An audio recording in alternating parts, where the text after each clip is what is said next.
¿Qué harías si supieras que te quedan solo unos minutos?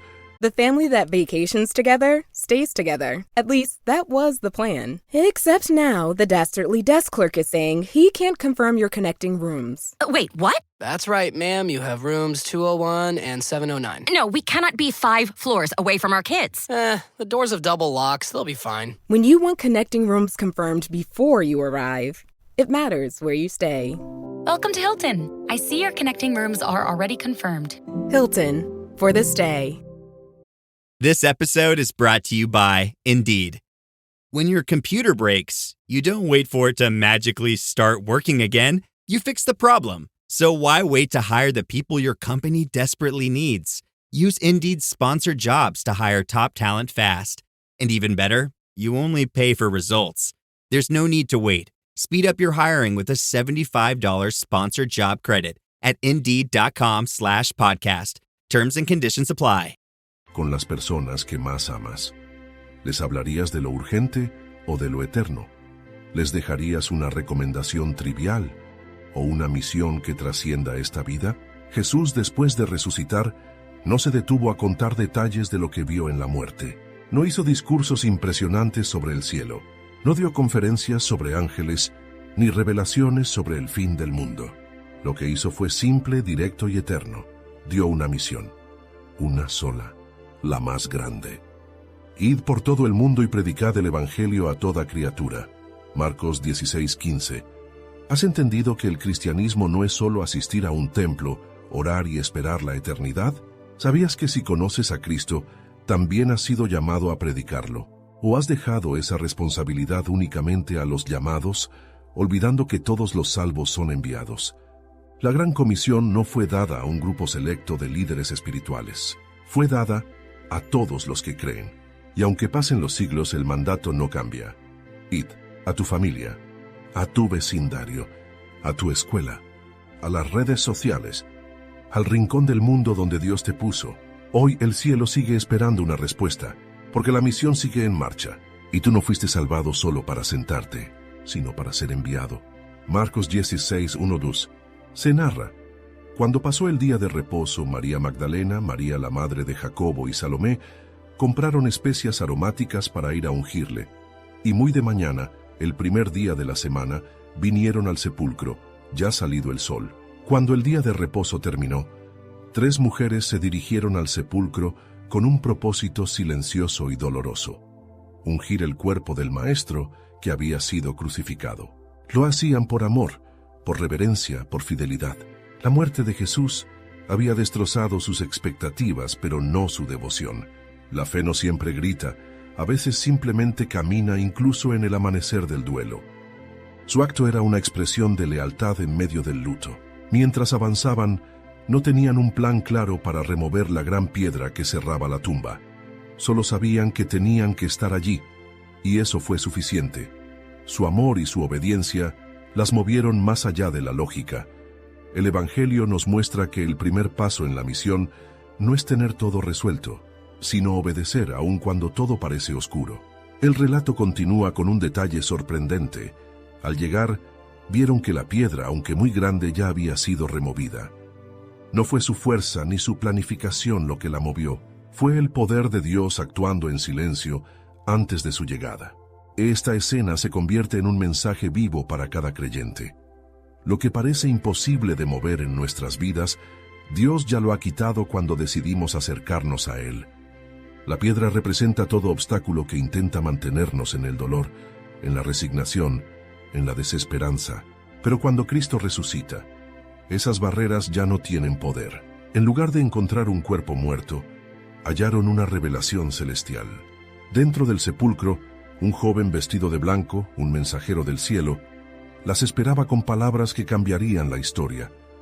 No os asustéis, buscáis a Jesús Nazareno, el que fue crucificado. Ha resucitado, no está aquí. El mensaje no era solo informativo, sino transformador.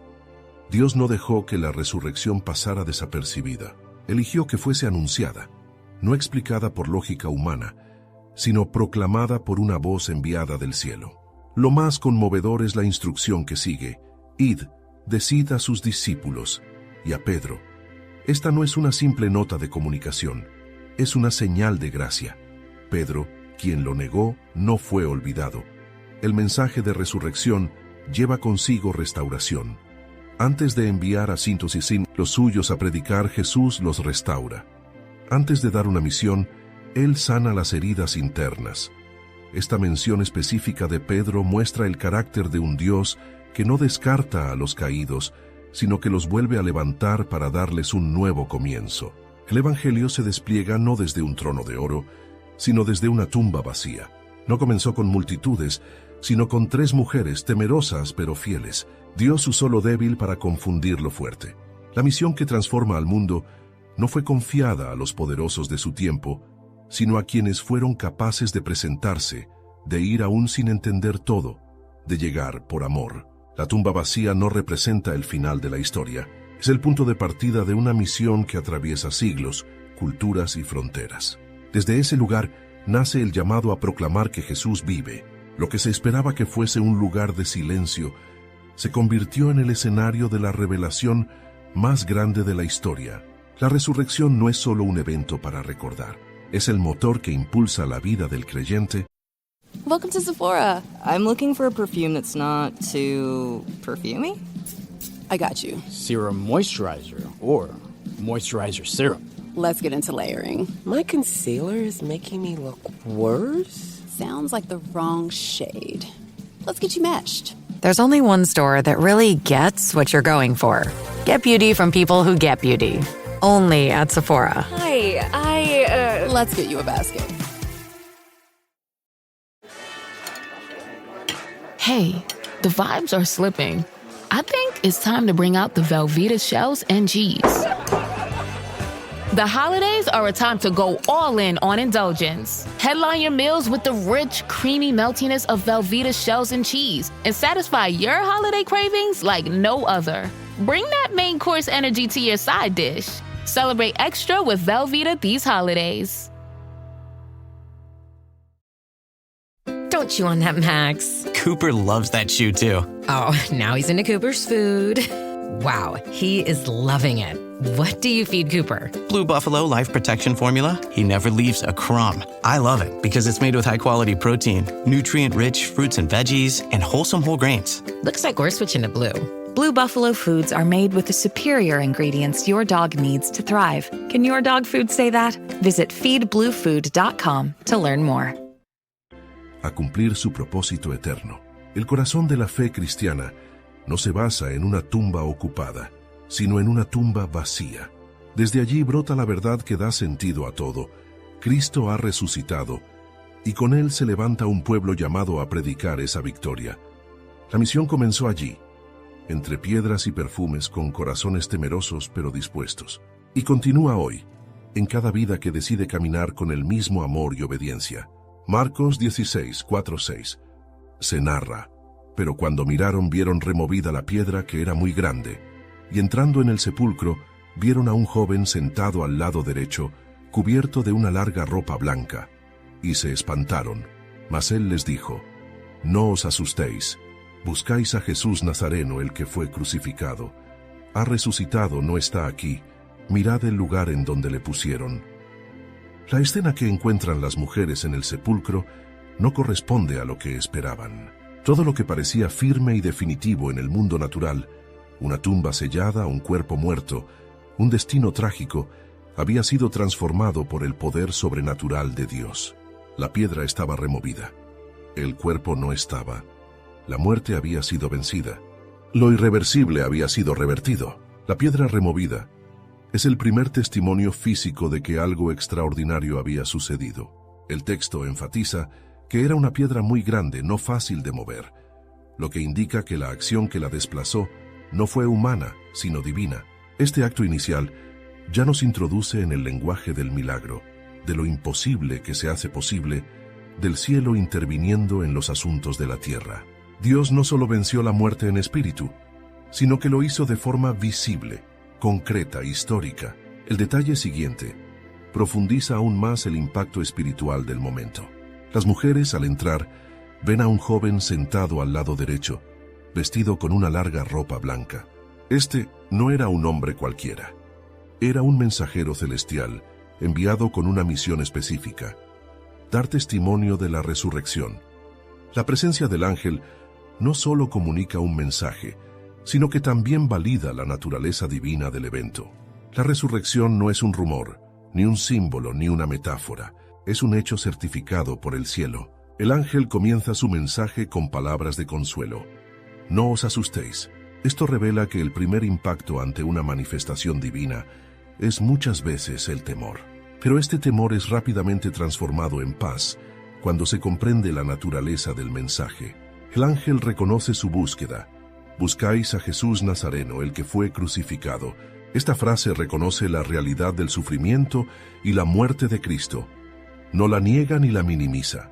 Pero la noticia siguiente lo cambia todo. Ha resucitado, no está aquí. Estas palabras son el centro de la fe cristiana. Todo lo que creemos, vivimos y proclamamos se edifica sobre esta verdad. El cristianismo no se basa en enseñanzas éticas ni en filosofía moral, sino en una tumba vacía. La resurrección de Cristo es la validación divina de su identidad, su obra y su victoria sobre el pecado y la muerte. Sin resurrección no hay evangelio. Sin resurrección la cruz sería derrota. Pero con la tumba vacía, la cruz se convierte en trono. El ángel invita a las mujeres a mirar el lugar donde lo pusieron. No basta con anunciar que no está.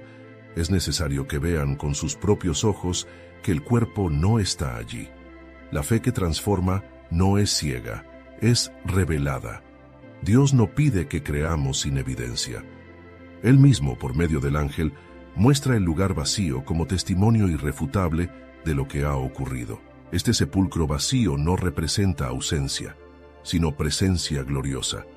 Jesús no está allí porque está vivo, y esa ausencia física se convierte en la señal eterna de que la muerte fue vencida. Es el primer eslabón de una cadena que llegará hasta la comisión final y el envío de todos los discípulos.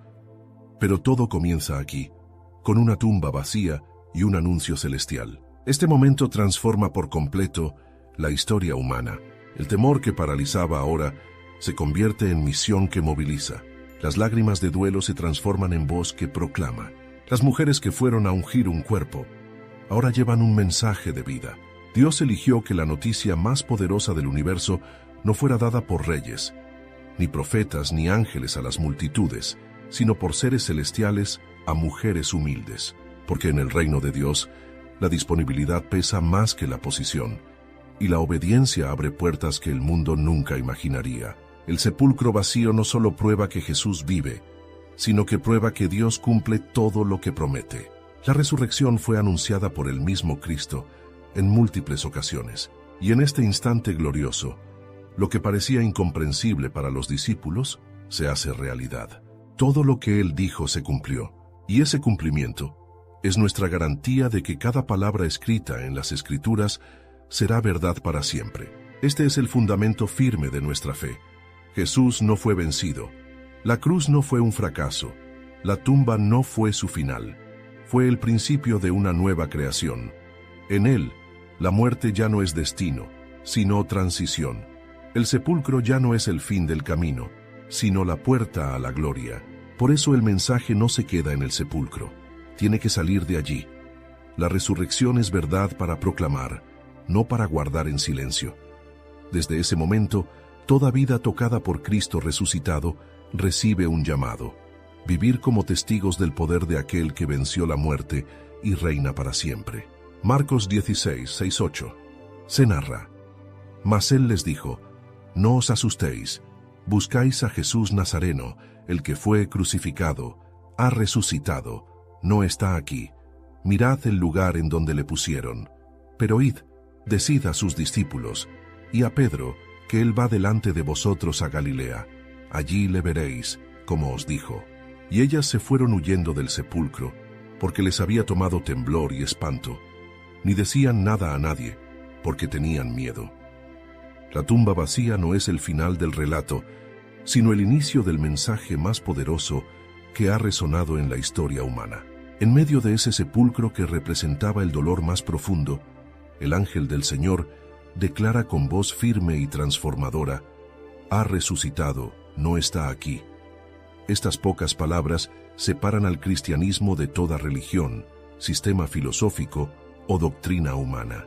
La resurrección de Cristo no es un símbolo ni una leyenda. Es la piedra angular de toda la fe cristiana.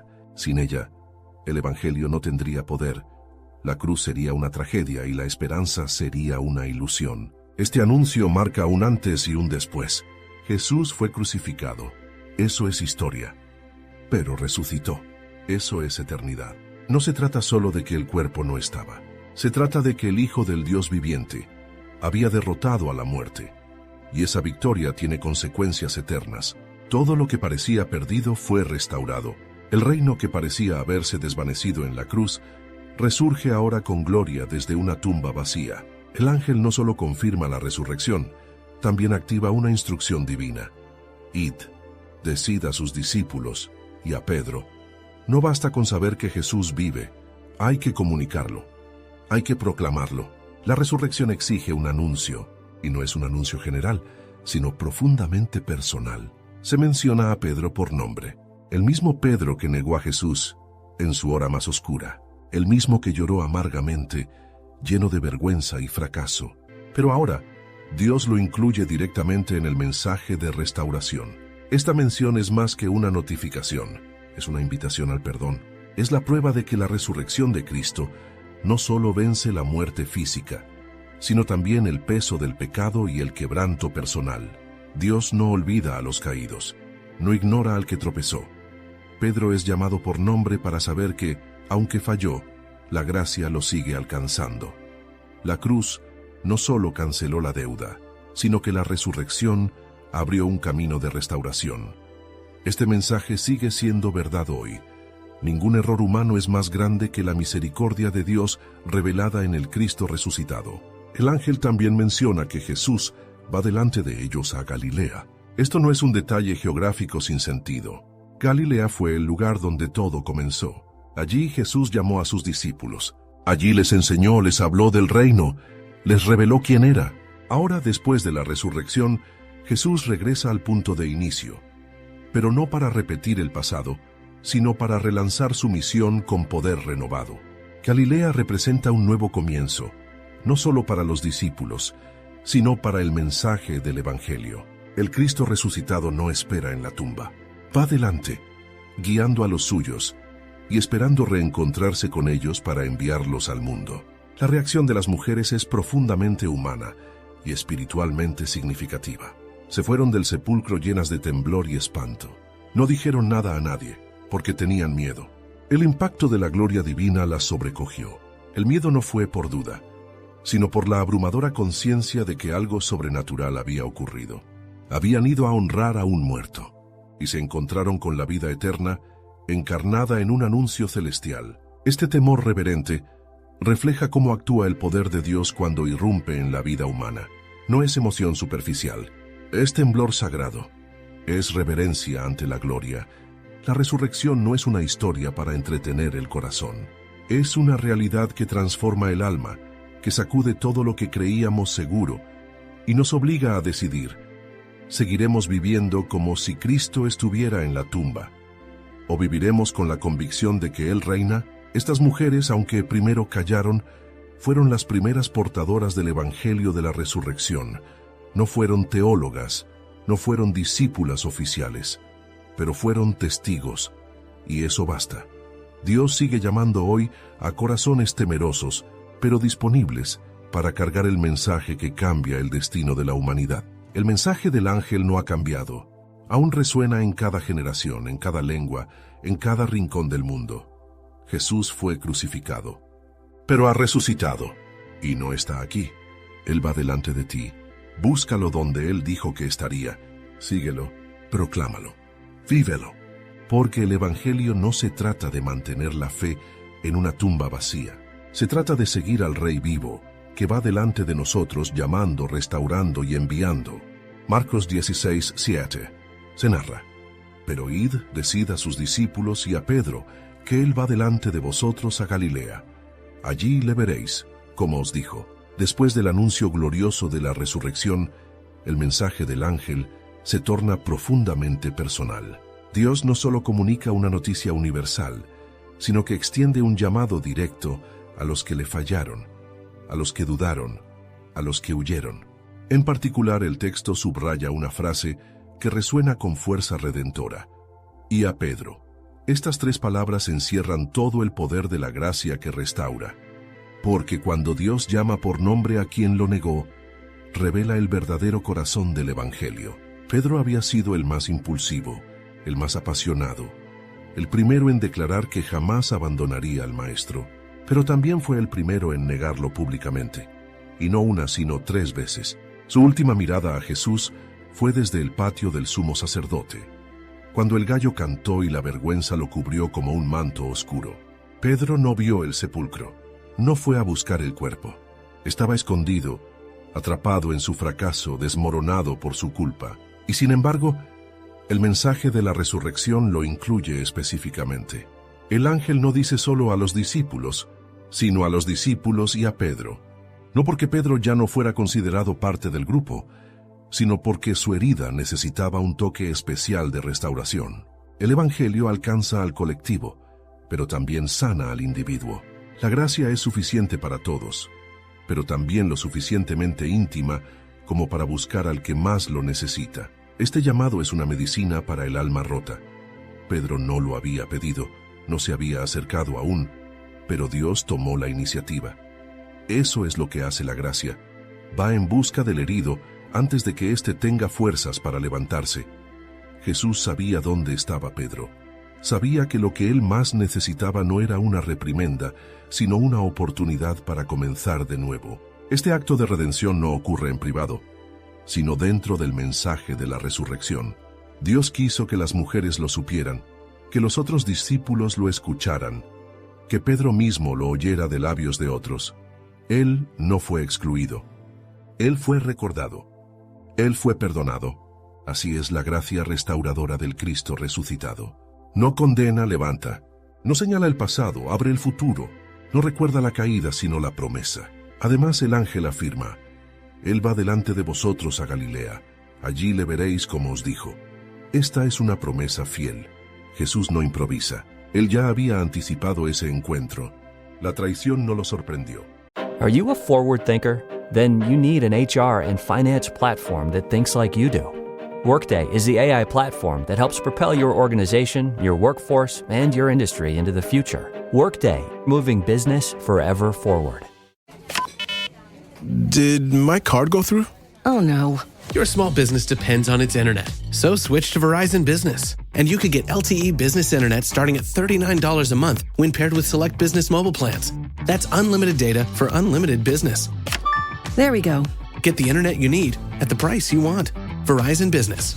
Starting price for LTE business internet, 25 megabits per second, unlimited data plan with select Verizon Business smartphone plan savings. Terms apply.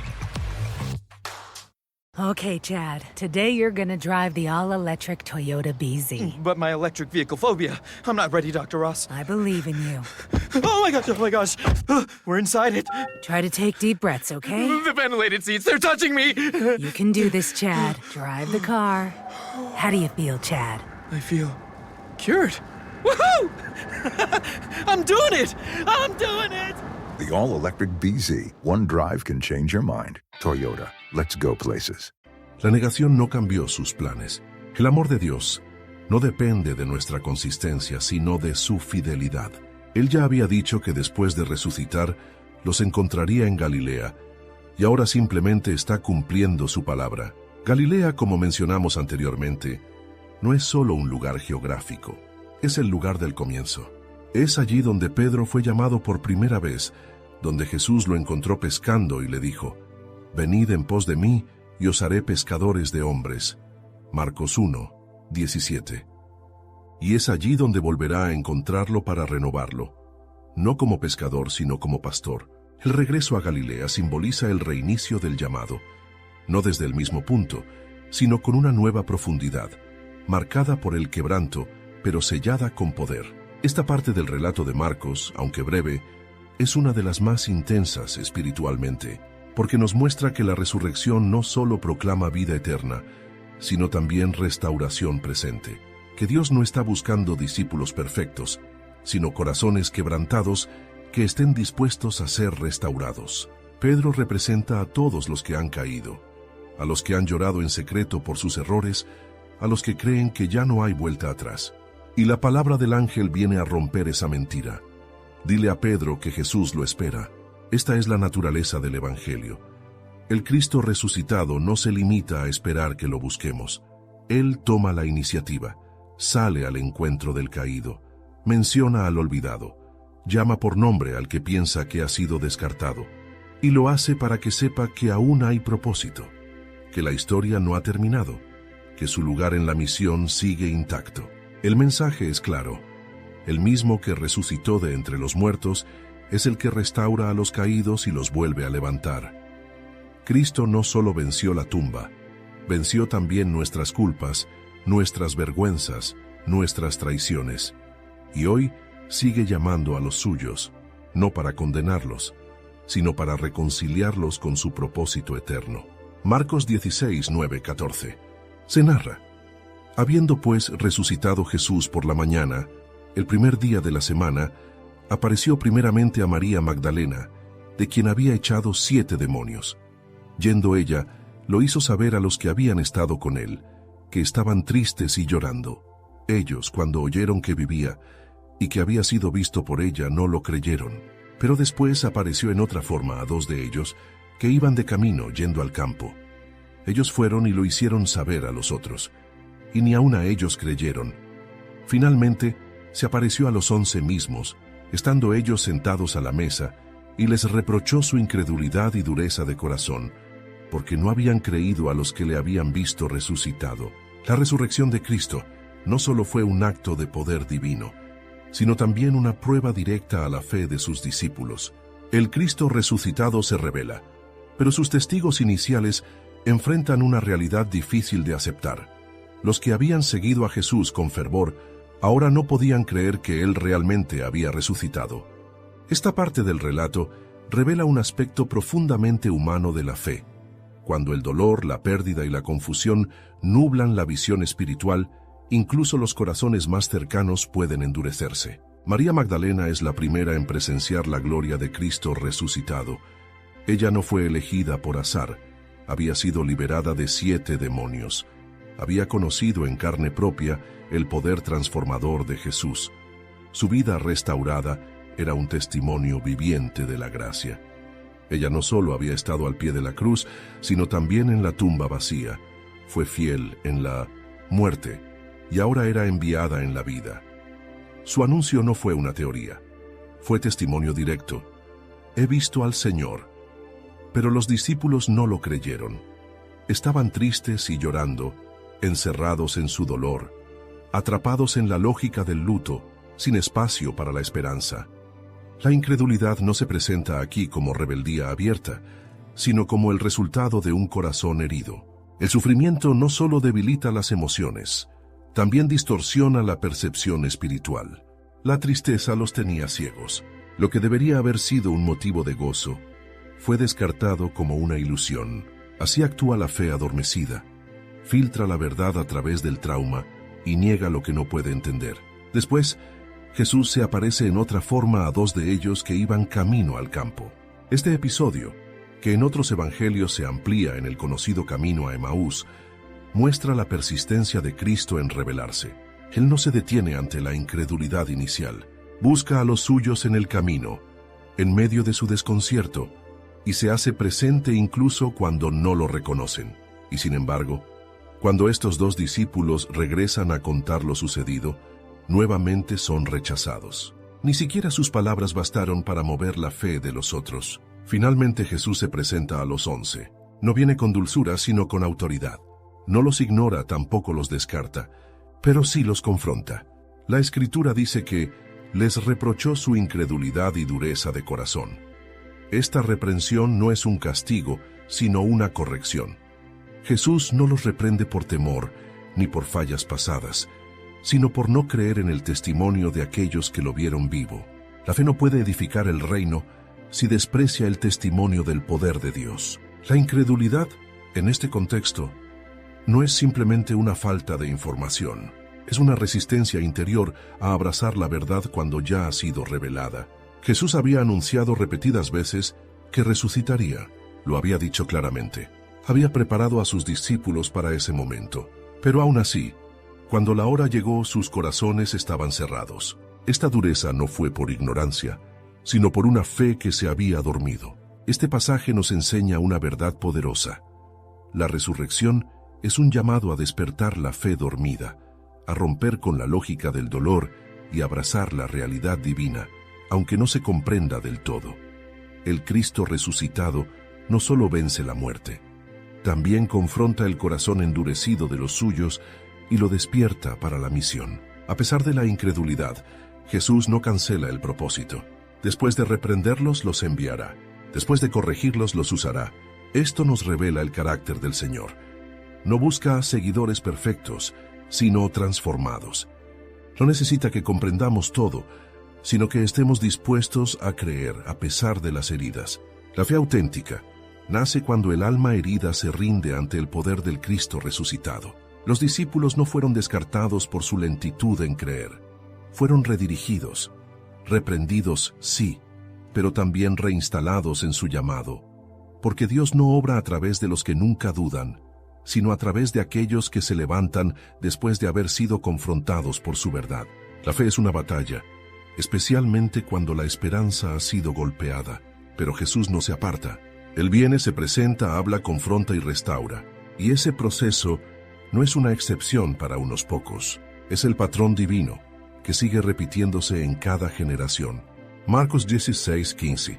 Se narra: y les dijo, id por todo el mundo y predicad el evangelio a toda criatura. Después de reprender la incredulidad de sus discípulos, Jesús no los desecha ni los deja estancados en su error. Les confía con toda su autoridad el encargo más grande que jamás se haya dado a seres humanos: llevar las buenas nuevas de salvación a toda la tierra. Este versículo, breve pero cargado de poder, es el núcleo de la misión cristiana, el corazón palpitante de la Iglesia desde el primer siglo hasta hoy. Id, un verbo de acción. El llamado de Jesús no es a quedarse, observar o esperar, sino a levantarse y moverse. La fe genuina no se estanca en la contemplación, actúa, se desplaza, se convierte en un instrumento activo de transformación. Jesús no dijo quédense a esperar que vengan, sino vayan ustedes. La iniciativa es parte del mandato. La Iglesia no fue creada para ser estática, sino misionera.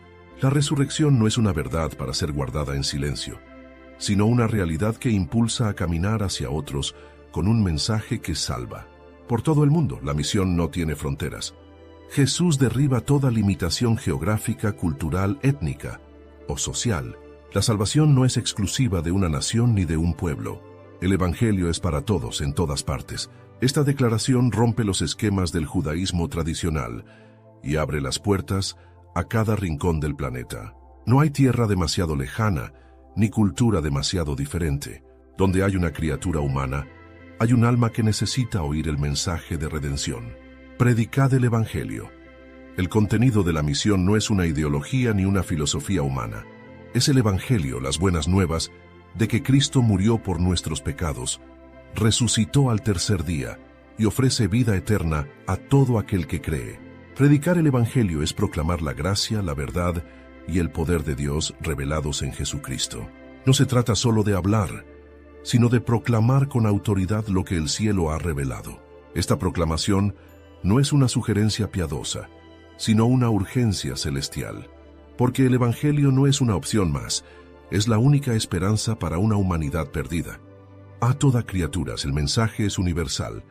No hay exclusión, ni edad, ni estatus social, ni género, ni condición de vida representan barreras para el amor de Dios. Esta expresión refleja la amplitud del corazón de Cristo. Él no vino por los justos, sino por los pecadores. No vino por los sabios, sino por los humildes. No vino solo por los judíos, sino por el mundo entero. Toda criatura es el lenguaje de una gracia que se extiende sin discriminación. La misión de predicar no es un privilegio de unos pocos, sino una responsabilidad de todos los redimidos. Y el destinatario no es una élite espiritual, sino cada alma creada por Dios. Este llamado no fue opcional, fue un mandato. Jesús no lo presenta como una buena idea, ni como una tarea para los más preparados. Fue una comisión directa. Cada discípulo, al ser restaurado, es también enviado. Porque no hay verdadera restauración que no conduzca al envío. El que ha sido tocado por el Cristo resucitado no puede callar lo que ha visto y oído. Además, esta orden fue dada después de la incredulidad, no antes. Esto revela una verdad profunda. Dios no busca instrumentos perfectos, sino corazones disponibles. Los mismos que dudaron, que huyeron, que se escondieron, ahora son los encargados de encender el mundo. No por su fuerza, sino por la autoridad del que los envía. Aquí comienza el movimiento más transformador de la historia humana. La voz de Cristo resucitado, con autoridad eterna, comisiona a un grupo de hombres sencillos para cambiar el mundo. No tenían poder político, ni recursos económicos, ni estructuras religiosas, pero tenían una palabra que no era suya, una verdad que no podían negar, y una promesa que los sostenía. Cristo vive, y esa vida debe ser anunciada. Este mandato sigue vigente hoy. No ha cambiado con los siglos. La urgencia es la misma. El mensaje sigue siendo el único que salva. Y el mundo, quebrado por el pecado, sigue necesitando oírlo.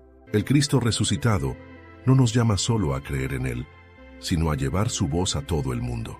Cada creyente es un mensajero. Cada lugar es una oportunidad. Cada alma es una misión. La gran comisión no es un deber frío.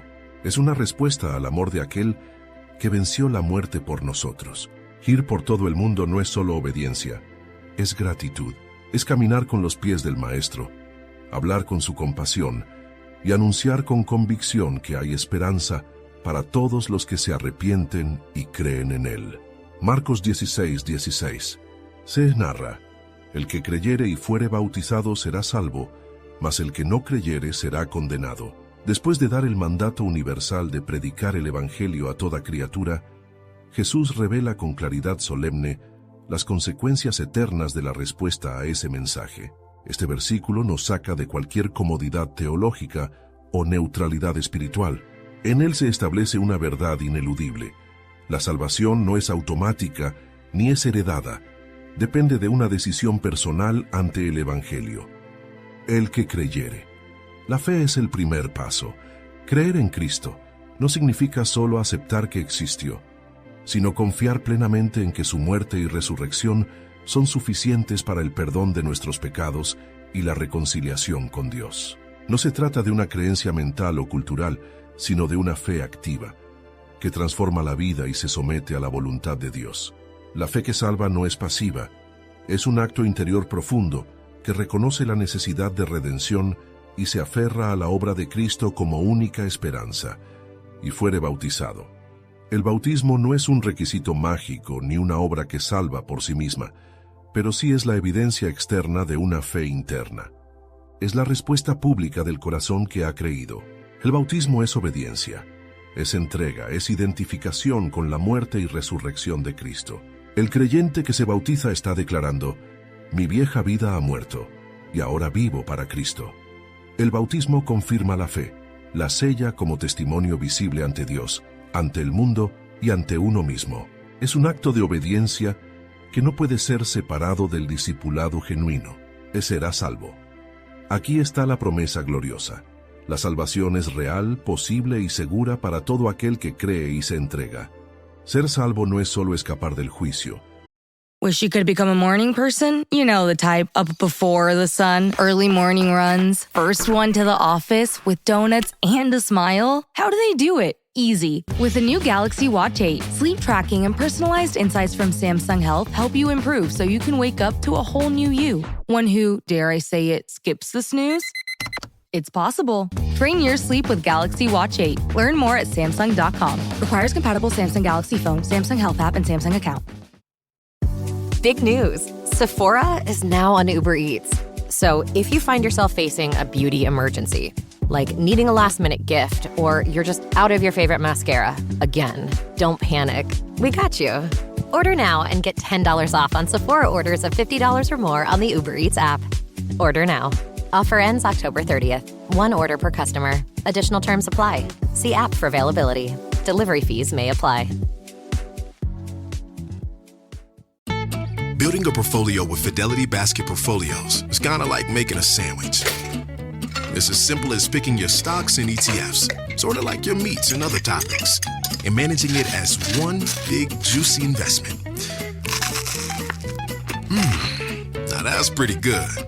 Learn more at fidelity.com/baskets. Investing involves risk, including risk of loss. Fidelity Brokerage Services, LLC. Member NYSE SIPC. Sino entrar en una relación eterna con Dios, libre de culpa, reconciliado por la sangre de Cristo, hecho hijo por adopción. La salvación no es un concepto abstracto, es una transformación completa de estatus espiritual. Pasamos de muerte a vida, de condenación a justificación, de esclavitud a libertad, mas el que no creyere será condenado. Esta segunda parte del versículo no suaviza la realidad. Jesús no negocia con la verdad. El Evangelio es una oferta de vida, pero su rechazo tiene consecuencias eternas. La condenación no es el castigo de un Dios cruel, sino el resultado inevitable de rechazar al único Salvador. El ser humano no está en una posición neutral. Todos estamos muertos en delitos y pecados, y solo en Cristo hay rescate. El que rehúsa creer permanece bajo la condenación que ya pesaba sobre él. Es significativo que Jesús no mencione aquí el bautismo en el segundo caso. Dice simplemente, el que no creyere. Esto refuerza que la fe es el elemento determinante, no las obras ni los ritos. Nadie se pierde por no bautizarse, sino por no creer. Y nadie se salva por el rito del bautismo sin una fe viva. La salvación y la condenación se definen por la respuesta del corazón al Evangelio. Aceptar a Cristo es vida. Rechazarlo, aunque sea por indiferencia, es permanecer en muerte. Este versículo también desenmascara toda falsa seguridad. No hay salvación sin fe. No hay alternativa intermedia. No existe un tercer destino, ni una zona gris espiritual. La eternidad se define en torno a una sola decisión: creer o no creer. Esta verdad debería encender un fuego en el corazón de cada creyente. Porque si esto es cierto, y lo es, entonces el mundo está lleno de personas que caminan rumbo a la condenación eterna, simplemente porque no han escuchado el mensaje o no han creído. Por eso, la misión de predicar no es una opción para los cristianos, es una urgencia. La eternidad está en juego. Este versículo nos recuerda que la predicación no es un ejercicio religioso, sino una operación de rescate eterno. Cada alma que escucha el Evangelio entra en un punto decisivo. Y aunque la obra es del Espíritu, nosotros somos los portadores del mensaje que puede salvar. También es un llamado a examinar el corazón. ¿Es nuestra fe una confianza viva en Cristo o simplemente una herencia religiosa? El verdadero creyente se define por su entrega, su obediencia y su permanencia en la verdad. La fe que salva produce frutos. La fe que no transforma, no salva. La salvación no se gana, pero sí se manifiesta. Y la condenación no se impone arbitrariamente. Se confirma cuando el corazón rehúsa abrirse al amor redentor de Dios. El Cristo resucitado pone ante la humanidad dos caminos, dos destinos, dos respuestas. No hay neutralidad, no hay excusas, no hay apelaciones. O crees y eres salvo, o rechazas y permaneces en condenación. Esta es la verdad del Evangelio, y también su urgencia. Marcos 16, 17, 18. Se narra: y estas señales seguirán a los que creen. En mi nombre echarán fuera demonios, hablarán nuevas lenguas, tomarán en las manos serpientes, y si bebieren cosa mortífera, no les hará daño. Sobre los enfermos pondrán sus manos y sanarán. Luego de declarar la urgencia de la fe y la realidad de la salvación o condenación, Jesús añade una dimensión poderosa y sobrenatural a la misión que ha confiado a sus discípulos. Estas palabras no son metáforas ni adornos teológicos. Son una declaración contundente de que la proclamación del Evangelio irá acompañada por el respaldo visible del poder de Dios. La predicación no será un esfuerzo humano solitario. Será una obra respaldada por señales espirituales que confirman el mensaje y glorifican al resucitado. Y estas señales seguirán a los que creen. No se dice que las señales seguirán solo a los apóstoles o a una élite espiritual. El texto es claro: a los que creen. Esto establece que el poder de Dios no se limita a los pioneros del Evangelio, sino que es una promesa vigente para todos los verdaderos creyentes. Las señales no son el fin de la fe, pero sí la evidencia de que la fe es real, viva y respaldada por el cielo. En mi nombre echarán fuera demonios. Esta es la primera señal mencionada. Jesús empieza con la confrontación directa contra el reino de las tinieblas. Donde se predica el Evangelio, el poder de Satanás es quebrado. El nombre de Cristo tiene autoridad sobre todo espíritu impuro. Esta promesa no es solo una declaración de poder, sino una garantía de victoria espiritual. El Evangelio no solo rescata almas, también libera vidas de toda opresión demoníaca. Hablarán nuevas lenguas. Esta señal se cumplió de manera evidente en Pentecostés, cuando los discípulos hablaron en idiomas que no conocían. Pero más allá de eso, representa la expansión del Evangelio sin barreras culturales ni lingüísticas. El mensaje será entendido en todas las naciones. Dios no dejará que la predicación sea limitada por fronteras humanas. Su Espíritu capacita a los suyos con dones que trascienden el entendimiento natural. Tomarán en las manos serpientes. Esta expresión ha sido malinterpretada por algunos, llevándola a extremos peligrosos. No se trata de manipular serpientes como acto de fe, sino de una promesa de protección sobrenatural ante los peligros reales de la misión. En el libro de Hechos, Pablo fue mordido por una serpiente venenosa y no sufrió daño. Hechos 28, 3-6. Esto confirma que Dios puede preservar a sus siervos de manera milagrosa, incluso en circunstancias mortales. Y si bebieren cosa mortífera no les hará daño. Nuevamente, no es una invitación al riesgo irresponsable, sino una cobertura divina en medio de ambientes hostiles, persecución o envenenamientos intencionales. El mensaje aquí es claro. Los mensajeros del Evangelio no están solos. Hay una protección celestial que se activa en la obediencia. Nada puede destruir a un siervo de Dios hasta que haya cumplido su propósito. Sobre los enfermos pondrán sus manos y sanarán. Esta promesa es una de las más gloriosas. La predicación del Evangelio irá acompañada de sanidad física. No se trata de espectáculos ni manipulación, sino del poder restaurador de Dios, obrando con compasión. Jesús sanó como expresión de su amor. Sus discípulos también lo harían, no para exaltarse, sino para que el mundo vea que el reino de Dios se ha acercado. Estas señales no son requisitos de salvación, ni condiciones para ser verdaderos creyentes. Son manifestaciones de que el Evangelio predicado es respaldado por el cielo. Donde se predica a Cristo con fe genuina, el poder del Espíritu Santo se manifiesta, no siempre de la misma manera, pero sí de manera real. Algunas veces será con milagros visibles, otras con transformaciones interiores, liberación del pecado o sanidades emocionales. Pero siempre habrá evidencia de que Dios está presente y activo. Es importante destacar que estas señales seguirán a los creyentes. No son algo que se persigue o se busca obsesivamente. No es la señal la que guía al creyente, sino la fe y la obediencia a la palabra. Y en ese caminar fiel, las señales vienen como confirmación. La Iglesia no debe caer en el error de convertir los milagros en espectáculo. Tampoco debe negar su poder. El equilibrio está en predicar a Cristo con fidelidad y permitir que Dios haga su obra a su manera. En una cultura que exalta el poder humano y la autosuficiencia, este pasaje nos recuerda que el Evangelio no es palabra solamente, sino poder. El mismo Jesús que resucitó de entre los muertos sigue obrando con autoridad.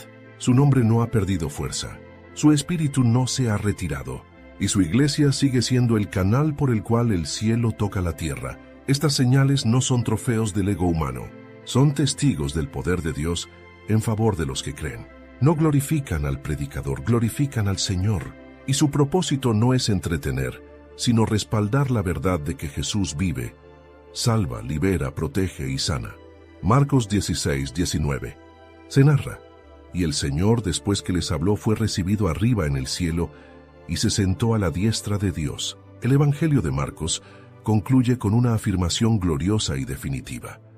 Jesús, el resucitado, no solo venció la muerte, sino que ascendió a los cielos y fue entronizado a la diestra de Dios. Esta declaración no es un simple cierre narrativo, es la coronación del plan redentor, es la exaltación del Hijo obediente, del siervo sufriente, ahora entronizado como Rey soberano. La ascensión no es una despedida sentimental, es la inauguración del gobierno eterno de Cristo desde el lugar más alto del universo. Después de hablar con sus discípulos, de restaurarlos, instruirlos y comisionarlos, Jesús es recibido en el cielo. El cielo lo acoge no como mártir, sino como vencedor, no como un profeta más, sino como el Señor de toda gloria. Fue recibido arriba en el cielo. Esta expresión indica que la ascensión no fue solo un movimiento físico hacia lo alto, sino una exaltación espiritual y celestial. Fue recibido. El cielo reconoció al Hijo como digno. Las cortes celestiales se abrieron y el trono que le pertenecía desde la eternidad fue ocupado nuevamente por el Verbo encarnado, ahora glorificado, y se sentó a la diestra de Dios. Esta imagen, tomada de los Salmos y afirmada en múltiples pasajes del Nuevo Testamento, no es simbólica ni decorativa. En el contexto bíblico, sentarse a la diestra del rey significaba ocupar el lugar de autoridad máxima, el trono del poder compartido. Jesús no fue a descansar, fue a reinar. Desde ese lugar, gobierna sobre el universo, intercede por los suyos y dirige la misión de la Iglesia. La diestra de Dios no es un rincón celestial, es el centro del poder eterno, desde donde Jesús ejecuta su soberana voluntad. Este versículo confirma que la obra de Cristo no terminó en la cruz, ni siquiera con la resurrección. Su ascensión nos asegura que Él ahora reina sobre todo principado, autoridad y potestad. Su señorío no es futuro, es presente. Jesús es el Rey vivo, el Señor entronizado, el sacerdote eterno que intercede y el juez que volverá en gloria. Para los discípulos esta verdad tenía un poder transformador. Aquel que los envió desde la tierra, ahora los respaldaba desde el cielo. No estaban solos. El Señor estaba con ellos, no físicamente, pero sí en autoridad, en poder y en espíritu. Su misión era respaldada desde el trono celestial. La ascensión les confirmó que su predicación no era humana, sino celestial. No era una ideología. Era el anuncio del reino de un rey vivo y activo. Para la Iglesia de todos los tiempos, este versículo es fundamento y esperanza. Fundamento. Porque todo lo que hacemos, lo hacemos bajo el señorío de Cristo. Nuestra fe no se apoya en una figura histórica, sino en un rey vivo, gobernante, soberano, y esperanza, porque donde Él está, nosotros también estaremos. La ascensión nos muestra nuestro destino final, la comunión eterna con Dios en gloria. La ascensión también establece que el trono ya no está vacío. Hay un hombre glorificado en la presencia del Padre. El mismo Jesús que fue encarnado, crucificado y resucitado, ahora reina en cuerpo glorificado. Esto significa que la humanidad redimida ya ha sido llevada a la presencia de Dios en Cristo. Y desde allí, Él gobierna con misericordia, autoridad y fidelidad. Cristo exaltado no es un recuerdo, es una realidad presente. Desde su trono Él ve, guía, consuela, fortalece, dirige y sostiene a su iglesia. Cada vez que predicamos Él está presente. Cada vez que oramos Él intercede. Cada vez que luchamos, Él reina. Su ascensión no nos aleja de Él, sino que nos garantiza que su autoridad nos envuelve. Ya no caminamos solos, caminamos bajo la mirada del Rey eterno, quien vive y reina por los siglos. Este versículo también es un recordatorio solemne. El Rey que ascendió volverá. Su trono no es pasivo. Es el puesto de quien ejecutará justicia. Jesús no está ausente. Está esperando el momento señalado por el Padre para regresar, no como siervo sufriente, sino como Rey de gloria. El mismo que ascendió en poder, descenderá en majestad, y todo ojo le verá. Marcos 16:20. Se narra, y ellos, saliendo, predicaron en todas partes, ayudándoles el Señor y confirmando la palabra con las señales que la seguían. Amén. Este último versículo de Marcos no es un epílogo decorativo, es el eco visible del cumplimiento inmediato de la Gran Comisión. This podcast is brought to you by Carvana. Carvana lets you buy your next car on your terms. Explore a massive inventory online, filter for what matters, and find your perfect match. Then choose delivery to your home or pick it up at one of Carvana's iconic car vending machines. Every car also comes with a 7-day money-back guarantee, so you can make sure it's the right fit. Buy your car on Carvana. Delivery or pickup fees may apply. Limitations and exclusions may apply. See our 7-day return policy at Carvana.com. Carvana. Introducing Meta Ray-Ban Display, the world's most advanced AI glasses. With a full-color display built into the lens of the glasses, it's there when you need it and gone when you don't. Send and receive messages, translate or caption live conversations, collaborate with Meta AI, and more. Be one of the first to try Meta Ray-Ban Display. Visit meta.com/Meta Ray-Ban Display to book a demo and find your pair. You don't technically need this car. You say that out loud to yourself. You say, I have no space. You say, I'm just looking. Then you click. Then you zoom in on photo number 87 and whisper, oh no. Then you text a friend, the one who always enables you.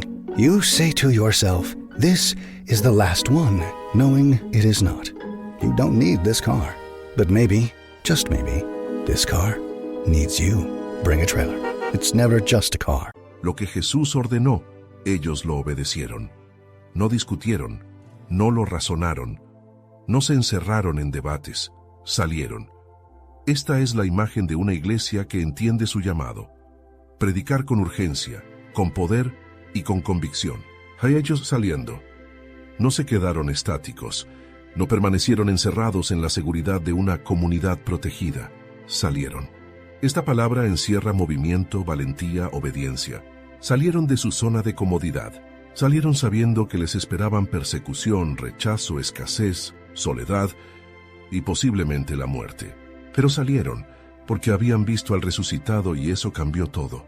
La convicción de que Cristo estaba vivo los impulsó a caminar hacia lo desconocido con una seguridad inquebrantable. Predicaron en todas partes. No limitaron el mensaje a Jerusalén. No se lo reservaron para su cultura, ni para los más cercanos. Ellos predicaron en todas partes, como si entendieran que cada lugar era una urgencia, cada alma un campo de batalla, cada rincón del mundo un objetivo eterno. No hubo fronteras mentales. No hubo selección de territorios. Donde pisaban, proclamaban. Donde respiraban, hablaban, porque sabían que el Evangelio no era para algunos, sino para todos, ayudándoles el Señor. Aquí está el secreto de su eficacia. No estaban solos. El Cristo exaltado no los dejó a su suerte. No era una tarea humana sostenida por esfuerzo humano. Era una misión divina sostenida por presencia divina. El Señor mismo los ayudaba. Esto implica dirección, poder, protección, consuelo y respaldo. Predicaban, pero sabiendo que el Rey del Cielo caminaba con ellos. Cada palabra que salía de su boca iba acompañada del poder de aquel que está sentado a la diestra de Dios, y confirmando la palabra con las señales que la seguían. El mensaje no iba desnudo. Era acompañado, confirmado, respaldado. Dios mismo se encargaba de autenticar lo que ellos proclamaban. Las señales no eran añadidos sensacionalistas, eran marcas de legitimidad. El cielo hablaba junto con ellos. Donde ellos predicaban, Dios operaba. Las señales seguían, no precedían, no eran el centro. Eran la confirmación de que Cristo vivía y su reino estaba avanzando. Esta dinámica revela el diseño perfecto del reino. Cristo asciende. La iglesia obedece. El Señor acompaña. El mensaje se confirma. La conclusión de Marcos es en realidad un principio. Es el comienzo de la historia de la iglesia. Es el inicio de una marcha que aún no ha terminado. Ellos salieron, y hoy nosotros seguimos saliendo. La misma misión, el mismo mensaje, el mismo Señor. Nada ha cambiado. El poder sigue vigente, la urgencia permanece, y la promesa aún se cumple. Él nos acompaña. Él respalda. Él confirma. Este versículo nos desafía. ¿Estamos saliendo o nos hemos quedado cómodos? ¿Estamos predicando en todas partes o seleccionando territorios? ¿Estamos dependiendo del Señor o confiando en nuestras estrategias? ¿Vemos señales que confirman la palabra o simplemente palabras sin poder? La iglesia no está llamada a entretener, ni a adaptarse al mundo, ni a esconderse. Está llamada a salir con valentía, hablar con verdad y vivir con poder. Y en ese caminar, el Cristo resucitado sigue obrando. El final de Marcos no es un punto final. Es un llamado. Es un envío. Es la declaración de que la historia del Evangelio continúa y tú formas parte de ella. Si buscas crecer en tu conocimiento de la palabra de Dios y profundizar en tus estudios bíblicos, te invitamos a suscribirte a nuestro canal, Sabiduría Bíblica. Aquí encontrarás reflexiones profundas, estudios bíblicos detallados y enseñanzas para fortalecer tu fe. No olvides darle clic a la campanita para no perderte ningún contenido, y si este mensaje ha sido de bendición para ti, compártelo con otros para que también puedan crecer espiritualmente. Únete a nuestra comunidad y sigue avanzando en tu caminar con Dios.